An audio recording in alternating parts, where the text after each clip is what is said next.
You are standing on a metro platform, let's say in Bengaluru. Yeah, on a Tuesday evening. Right. A Tuesday evening, it's raining, and you're waiting for the purple line. Sounds about right. And you look up, and the digital screen right above you just seamlessly shifts from this generic banking commercial to a highly specific, targeted advertisement for a premium rideshare service. Complete with a localized discount code for the rain. Exactly. Discount code for the rain. Now, that did not happen by chance. Right. It didn't happen because someone at, a marketing agency scheduled a rain ad 3 months ago. No, definitely not. It happened because an artificial intelligence system analyzed the real-time weather data, recognized the time of day, calculated the exact demographic profile of the commuters likely standing next to you, Yeah. and then it auctioned off your attention in a fraction of a second. Which is just, it's wild to think about. It really is.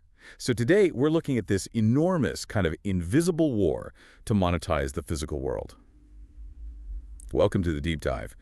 We are exploring a 14,000-core industry through the specific lens of Signpost India Limited. Which operates as India's largest digital out-of-home media enterprise. Right. So we're going to completely deconstruct how urban spaces, the airports you fly out of, the metros you ride, the very streets you walk down, how they are being actively transformed into programmable digital ad real estate. And we really need to figure out exactly how Signpost is capturing that real estate. Yeah, but more importantly, we have a very strange puzzle to solve today. The market narrative around this company is, well, it's fractured. That's a good word for it, fractured. Yeah, we have an extensive stack of stock stories, financial health breakdowns, competitive landscape analyses, and this really intriguing risk profile. So we're going to untangle two completely conflicting profiles of what this company actually is, because the data presents a truly jarring identity crisis. It really is a phenomenal puzzle, and it sits right at the intersection of public infrastructure, cutting-edge technology, and, well, human attention. Right. When you start stripping away the surface level of this industry, you realize almost instantly that the landscape of public space has fundamentally shifted beneath our feet.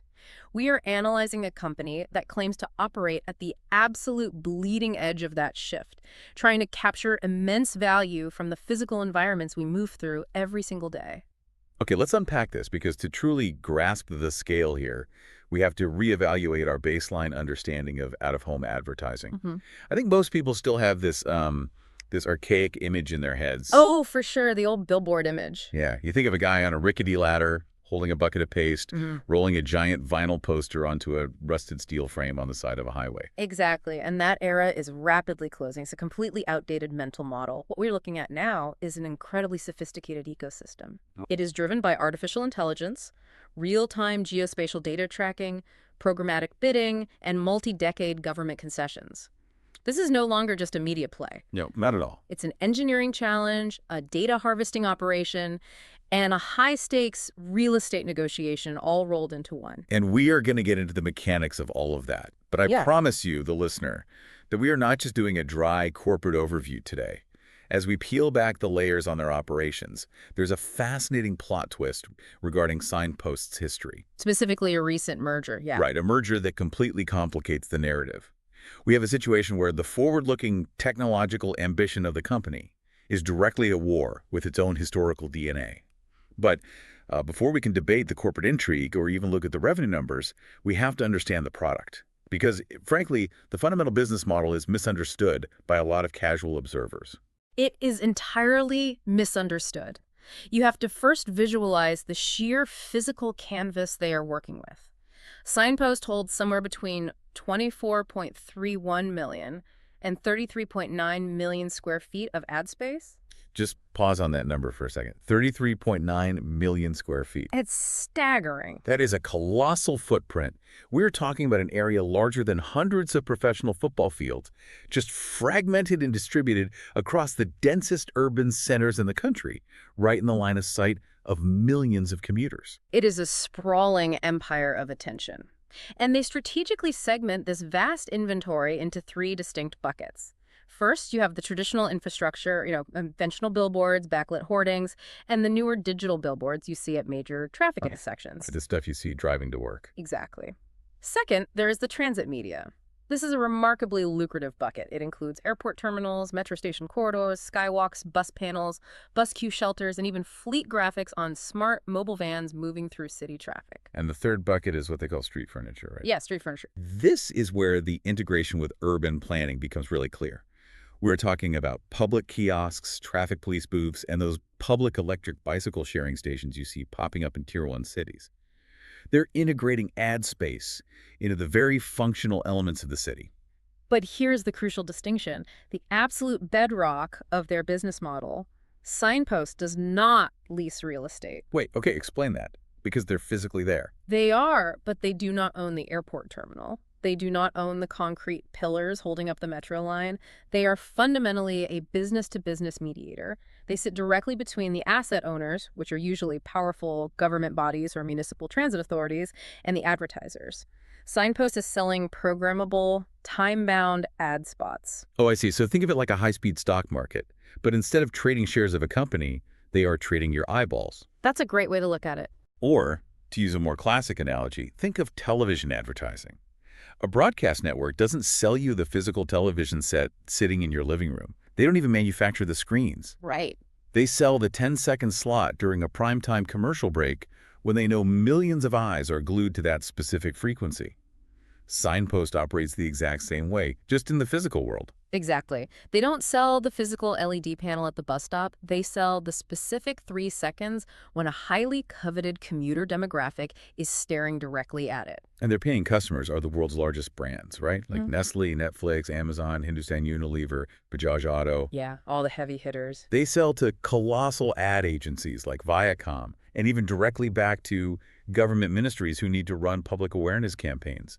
The end user, the actual person consuming the final product, Right. is just you, the commuting public. What is truly fascinating here is the moat they have to build around this mediation model, because if they are just the middlemen, the natural question arises. Yeah, why doesn't an entity like the Airports Authority of India simply sell the ad space directly to Nestle or Hindustan Unilever? Right. Why allow a company like Signpost to sit in the middle and take a cut? Yeah, wait, if they don't own the airports or the metros, aren't they just middlemen who could be cut out? I mean, an airport authority manages multi-billion-dollar runway construction projects. They manage international air traffic control, incredibly complex logistics, intense security apparatuses. You're telling me they can coordinate all of that, but they can't figure out how to sell a blank wall in Terminal 2 to Netflix. It sounds counterintuitive, I know. Why on earth would they give up a substantial chunk of their revenue to a middleman? Because the capital intensity and the specialized technological requirements are enormous barriers to entry, even for a huge government body. Think about the core competency of an airport authority. Okay, flying planes safely. Right. Their mandate is aviation safety, passenger throughput, and infrastructure maintenance. They do not want to build an artificial intelligence-driven ad tech platform from scratch. Ah, I see. They do not want to manage the physical procurement, installation, and daily hardware maintenance of thousands of fragile, high-definition digital panels. And most importantly, they do not want to deploy and manage a localized sales force of 500 people to constantly negotiate fluctuating spot rates with media buying agencies across different cities. So it is an outsourcing of the headache as much as anything else. Exactly. Signpost brings the upfront capital required to physically install the screens, taking that CapEx burden entirely off the transit authority's balance sheet. Wow. But the real value is the proprietary technology they bring to monetize those screens programmatically.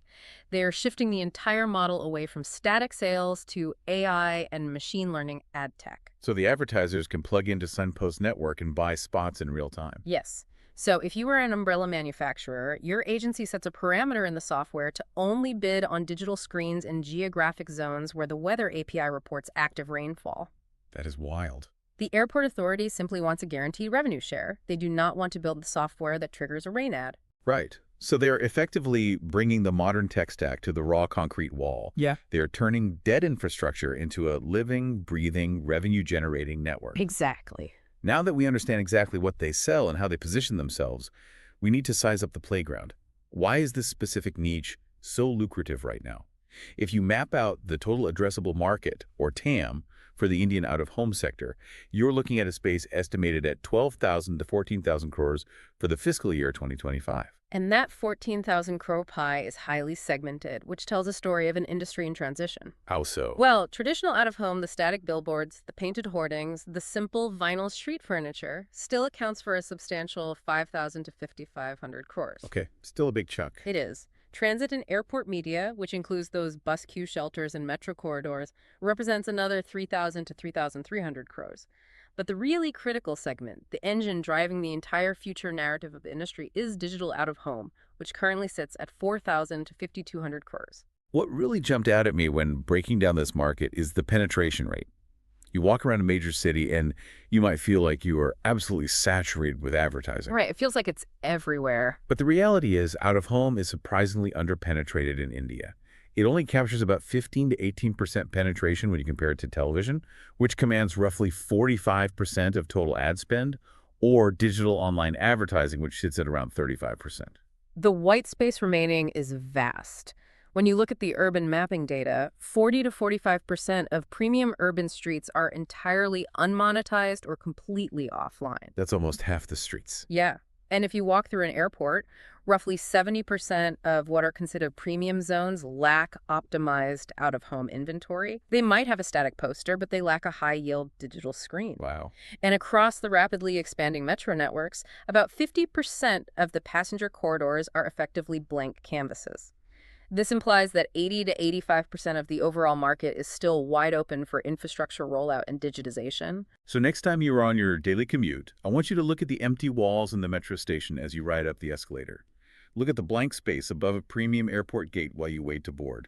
You are walking past unmonetized, multi-crore real estate. You really are. And these TAM estimates of 14,000 crores aren't just wild, optimistic projections drawn up in a boardroom.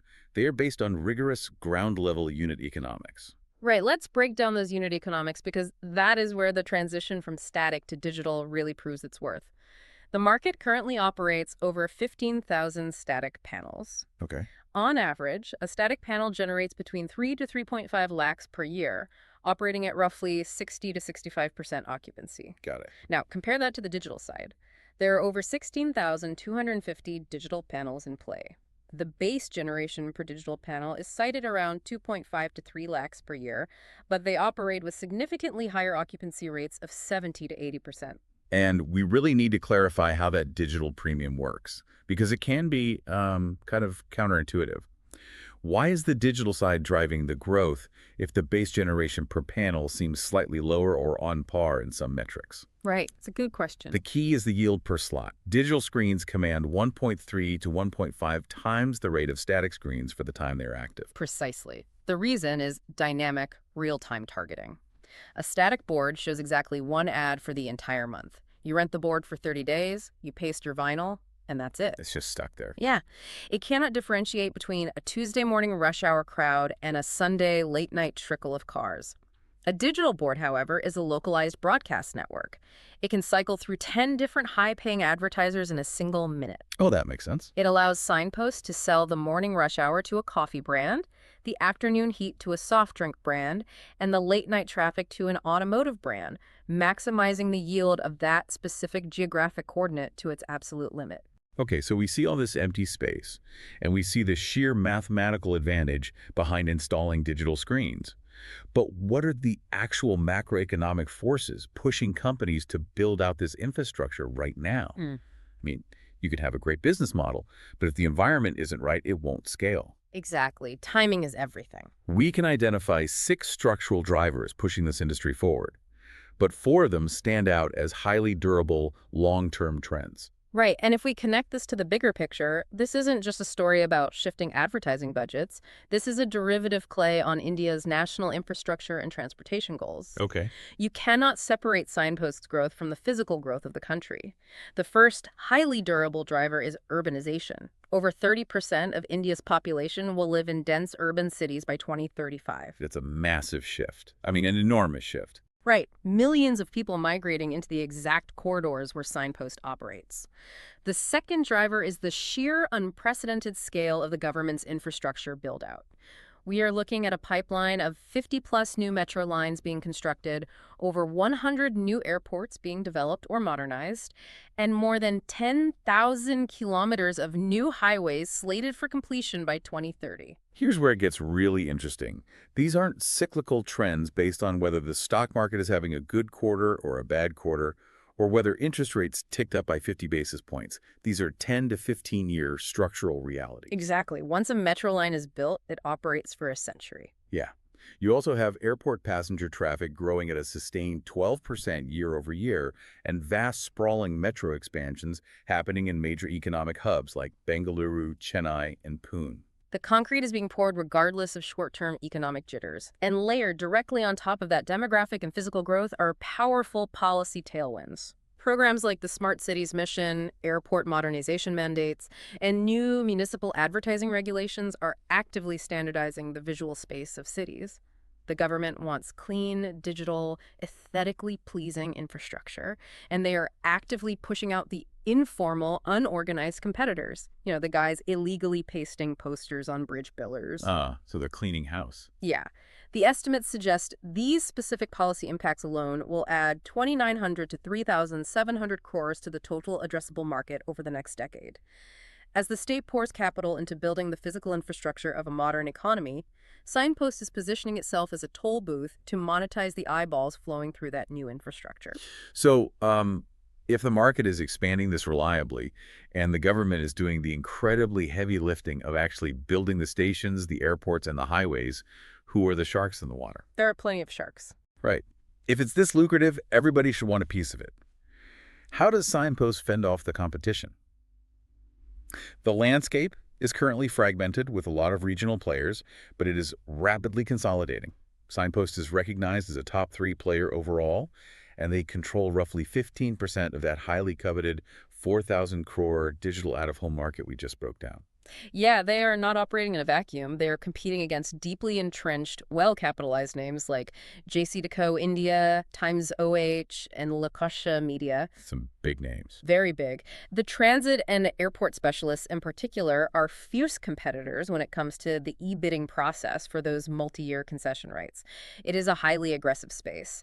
But Signpost has systematically built 3 specific pillars that form their competitive moat. Let's examine those pillars, because a moat is only as good as its weakest point. Pillar 1 is distribution. We're talking about exclusive long-duration rights that physically lock competitors out of premium zones. Right. For example, they recently secured a 9-year contract for 67 stations on the Bangalore Metro. They hold the exclusive advertising rights at Bangalore Airport until 2029. They just won a huge 10-year, 450 crore contract with the Kolkata Municipal Corporation. Think about the mechanics of that distribution moat. If you secure a 9-year contract for 67 metro stations, you have effectively monopolized the attention of every commuter on that line for nearly a decade. Yeah, there's no way around it. Exactly. No competitor can simply build a competing metro station next door. The physical exclusivity is absolute. Right. Pillar 2 is technology. They utilize a proprietary ad tech platform called Captura AI. This is a geospatial mapping and delivery platform that enables the programmatic buying we discussed earlier, actively servicing over 500 premier brands. And pillar 3 is cost. Because of their immense scale operating across 81 urban centers with a specialized team of over 500 professionals, they have significant cost advantages in deploying hardware, negotiating with panel manufacturers, and maintaining this complex network compared to a smaller regional operator. But let me challenge that technology pillar for a second. Sure, go ahead. You say Captura AI is a moat. But do media buyers at large agencies or the brand managers at Hindustan Unilever really care about the proprietary AI and the geospatial tech backend? It's a fair question. At the end of the day, do they not just want the cheapest possible screen in the busiest possible intersection? Does the technology actually win Signpost the business, or is it just a fancy buzzword for their pitch deck? That is the critical question to ask in any tech-enabled legacy business. The technology absolutely matters, and here's exactly why it fundamentally shifts the balance of bargaining power. Let's look at the ecosystem. Okay. While large FMCG brands certainly have immense power to negotiate ad rates, the entities holding the real cards in this industry are the transit authorities, the suppliers of the concessions. The asset owners. Right. The Kolkata Municipal Corporation, for instance, wants a partner who can provide a compliant, aesthetically pleasing, and highly profitable digital network. Signpost's Captura AI technology allows them to dynamically price and maximize the yield of a single physical location. Because they can generate more revenue per square foot than a competitor relying on static billboards, Signpost can afford to bid higher in the government auctions and offer vastly superior revenue share guarantees to the transit authorities. Ah, so the technology allows them to win the physical monopoly in the first place. Exactly. The tech wins the concession. Furthermore, for the advertisers themselves, Signpost's sheer network density, when combined with their tech stack, makes them what agencies call a default buy. A default buy. What does that look like in practice? Well, if an agency wants to run a highly synchronized nationwide campaign across Mumbai, Pune, and Bengaluru simultaneously, and they want to adjust the creative assets based on local weather via an API, they cannot piece that together by calling 10 different regional static billboard operators. Right, that would be a logistical nightmare. Totally. They have to go to an operator with both the physical scale across 81 cities and the unified tech stack to execute the command instantly. So the tech feeds the yield wins the government concession, and the concession locks in the density, which brings in the biggest brands. Exactly. It's an incredibly tight, self-reinforcing loop. Okay, we've seen the product, we've mapped the TAM, we understand the macroeconomic drivers, and we have stress-tested the moat. So how does all of this actually translate into rupees on the balance sheet? Let's get into the financial engine of Signpost. The revenue model here is driven by two primary levers: occupancy and effective yield. As we established, the digital slots yield significantly more than the static slots. What is remarkable when you analyze their recent financial data is the dramatic mix shift occurring within the company. Yeah, the numbers are wild. Fully 79% of their revenue is now generated from non-traditional media. Traditional static billboards, the guys on the ladders with the paste, have fallen to just 21% of their revenue mix. And the cost structure behind that revenue shift is fascinating because it dictates how profitable they can become. They operate with extremely high fixed costs. Specifically, the lease and concession fees they are contractually obligated to pay to the transit authorities, regardless of whether they sell a single ad slot or not. Yeah, that's a huge commitment. It is. When the screens are empty, those fixed concession costs put a severe limit on their margins. It's a heavy burden to carry. But as soon as occupancy crosses a certain threshold and the screens are full, the cost of servicing that extra digital ad is practically zero. The revenue drops straight to the bottom line, causing rapid and immense margin expansion. That structural dynamic is exactly what we see playing out in their stellar recent numbers. Let's look at the data for Q4 of FY26. Their total revenue came in at 161.9 crores, which represents a 46.1% increase year over year. It's substantial growth. It is. But because their concession fees are largely fixed, their cost of services only grew by 18% during that same period. Because revenue grew by 46% and costs only grew by 18%, their EBITDA margins absolutely jumped, expanding from 12.3% to an impressive 27.2%. Wow, more than double. Exactly.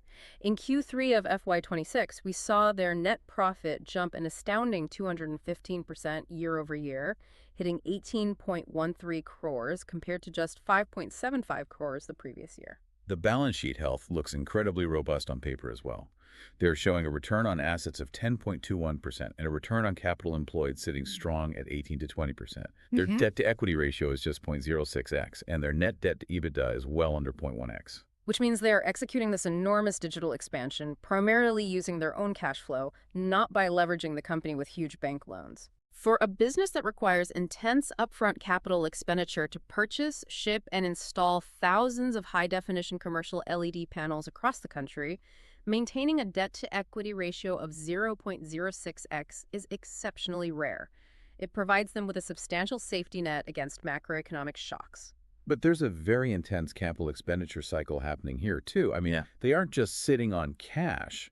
The financial reports note they currently have a negative free cash flow minus 28.46 crores in Q4. Right, which sounds scary initially. Right, but this isn't necessarily a red flag in isolation. This is because they're aggressively investing 60 to 70 crores directly into strategic digital screens and infrastructure buildouts. Their operating cash flow, the money generated from the actual day-to-day selling of ads, remains positive. Exactly. They are actively choosing to spend heavily to build out the digital infrastructure today, which mathematically drags down free cash flow in the short term.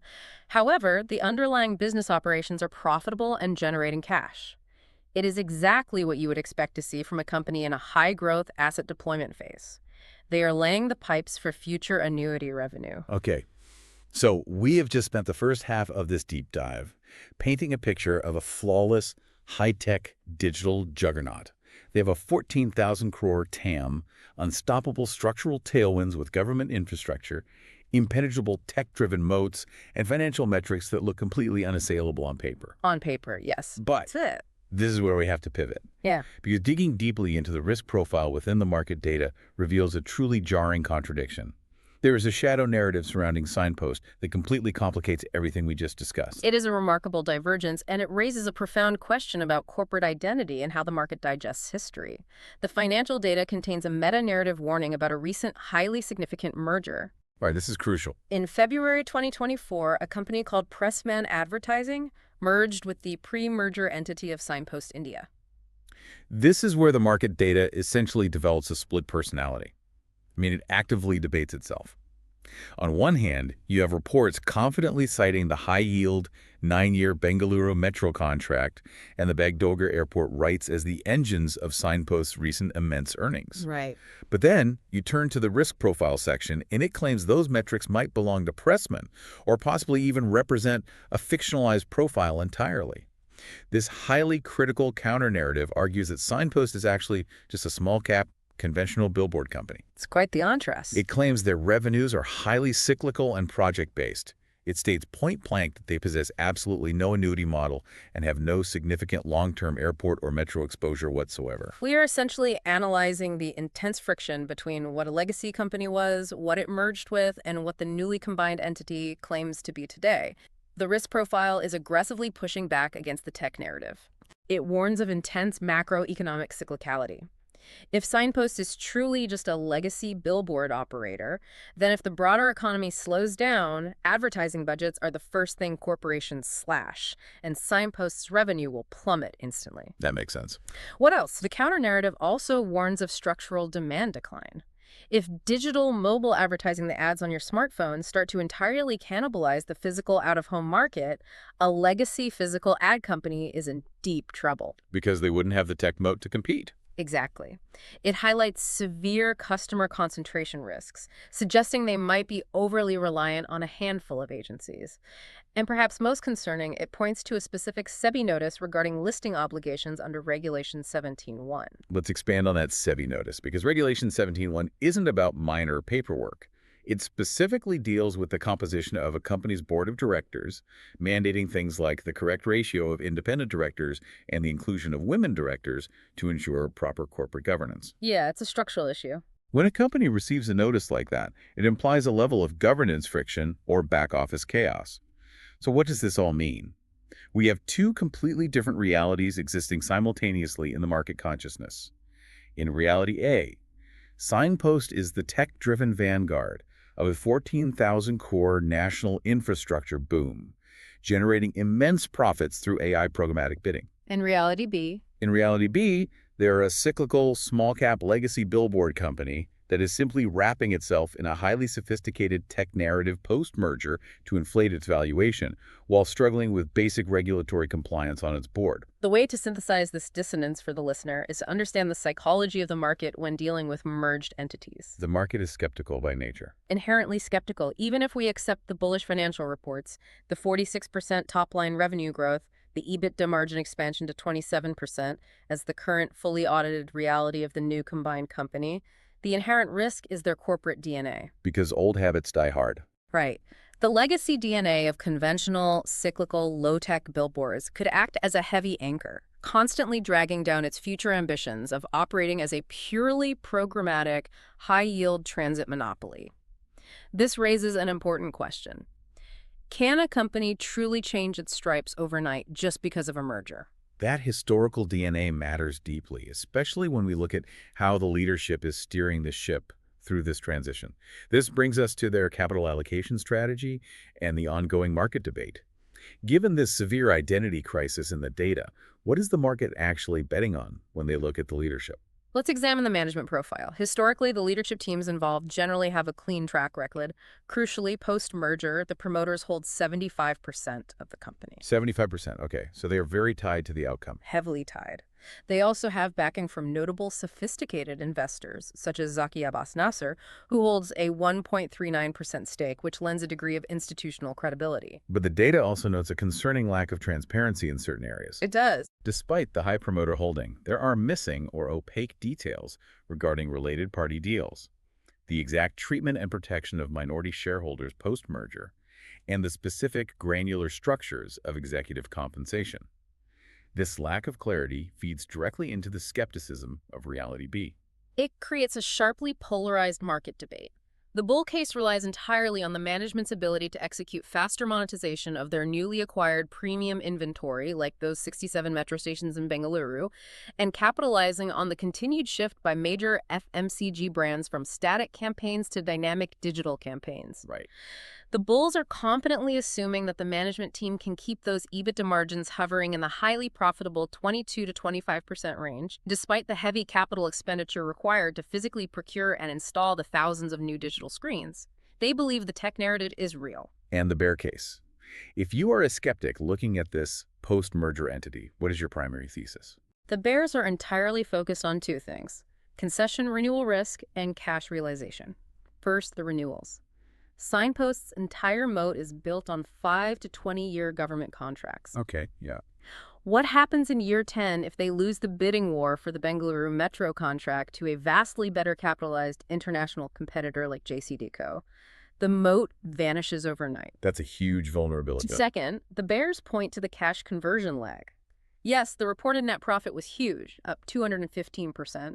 But if you look closely, the operating cash flow was only 8.28 crores in Q4 of FY26. Which is a stark disconnect. It is a massive disconnect. Right. I mean, an enormous disconnect. When net profits are soaring, but the actual cash generated from operations remains relatively low, it raises serious questions about how quickly all that reported top-line revenue is actually turning into liquid cash in the bank. Are clients delaying payments? Are there accounting complexities from the merger inflating the profit number? Exactly. The bears believe the low cash flow reveals the true struggling nature of the legacy business. Put yourself in the shoes of an analyst trying to value this company.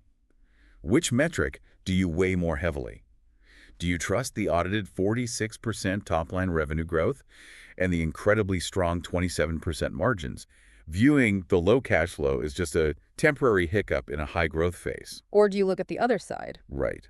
Or does that low operating cash flow conversion give you serious pause, especially when it is paired with a SEBI governance notice and a very murky post-merger corporate identity? It ultimately comes down to operational execution moving forward. Future growth for Signpost relies entirely on a concept the industry calls yield optimization. Meaning they have to make more money out of the same assets. Precisely. They cannot simply keep buying up more and more physical space indefinitely. The physical real estate of a city is finite. There are only so many premium intersections and airport terminals in India. To sustain growth, they have to squeeze progressively more money out of the exact same existing digital screens they have already installed. They have to continuously refine their AI, attract higher-paying brands, and run more ads per minute without saturating the viewer. It is a fascinating high-wire act. We've covered an immense amount of ground today. We have completely reevaluated the hidden value of the physical spaces around us. You know, the blank walls, the skywalks, and the bus shelters that make up a 14,000 crore industry, desperately trying to capture our daily attention. We really unpacked a lot. We walked through the incredible tech-driven financial metrics of Signpost, their AI moats, and the shattery, highly polarized market debate over their true operational DNA following a major corporate merger. As we wrap up, I want to leave you with a final, lingering thought that challenges the very premise of digital out-of-home media's long-term survival. Oh, this is going to be good. We are rapidly moving toward a future heavily invested in augmented reality glasses and spatial computing. Wait, really? You think that impacts billboards? Absolutely. As wearable technologies mature and become ubiquitous, what happens to the physical digital billboard? If consumers can seamlessly overlay their own curated digital worlds, or, more importantly, their own personal ad blockers directly over the physical environment as they walk down the street, what happens to this 14,000 crore TAM? Oh, wow. Does a company that has invested tens of billions of rupees into installing physical screens in urban centers suddenly find its ultimate impenetrable government-granted moat completely bypassed by a piece of personal wearable technology? That is a wild thought to end on. The idea that a 20-year metro concession could be rendered obsolete by a pair of glasses. Next time you're on your evening commute, look a little closer at that digital bus shelter or that flickering metro screen.